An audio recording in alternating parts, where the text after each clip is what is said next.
नाज़रीन, white house से इस वक्त की सबसे बड़ी और मस्बूत खबर सामने आ गई है। अमेरिका ने ईरान के साथ जारी मुज़ाकरात की कामयाबी के लिए अपनी भरपूर उम्मीद और खुशाइंदे इशारे दे दिए हैं। व्हाइट हाउस की तर्जुमान कैरोलिन लीविट ने प्रेस कॉन्फ्रेंस करते हुए तस्दीक की है कि अमेरिका ईरान के साथ मुआहदे के हवाले से इंतहाई पुरुमीद है। व्हाइट हाउस की तर्जुमान ने वाज़ह किया है कि ईरान के साथ बराह रास्त मुज़ाकरात का अगला और इंतहाई अहम दौर पाकिस्तान के दारुल हुकूमत इस्लामाबाद में मुनक़िद होने का कवी इम्कान है। ये पाकिस्तान की बहुत बड़ी सफारती जीत है कि दुनिया की सुपर पावर ने एक बार फिर इस्लामाबाद को इस तारीखी डील के लिए मुंतखब किया है। कैरोलिन लीविट इन खबरों की तरदीद कर दी है कि वाशिंगटन ने सीज फायर यानी जंगबंदी में तोसी की कोई दरख्वास्त की है। अमेरिका का मौक़िफ़ है कि वो मौजूदा फ्रेमवर्क के तहत ही मुज़ाकरात को मुंतकी इंजाम तक पहुँचाना चाहता है और किसी भी किस्म की ताख़ीरी हरबों के बजाय ठोस नताइज का ख्वाहिशमंद है। अबनाए हुर्मुज़ की सूरत हाल पर बात करते हुए व्हाइट हाउस ने वाज़ह किया कि ईरानी बंदरगाहों पर नाकाबंदी का इतलाक तमाम ममालिक के जहाजों पर यकसा तौर पर हो रहा है। ताहम अमेरिका ने यह भी यकीन दहानी कराई है कि वो इन तमाम बहरी जहाजों की नकलो हरकत की मुकम्मल हिमायत करता है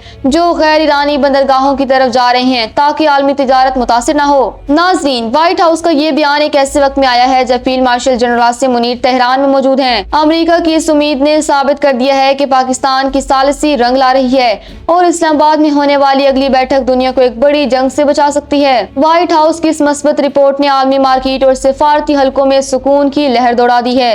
अब सबकी नजरें इस्लामाबाद पर लगी हैं, जहां मई में होने वाली ट्रंप और शी जिनपिंग की मुलाकात से पहले अमेरिका और ईरान के दरमियान एक तारीखी मुआहदा मुतवक्का है।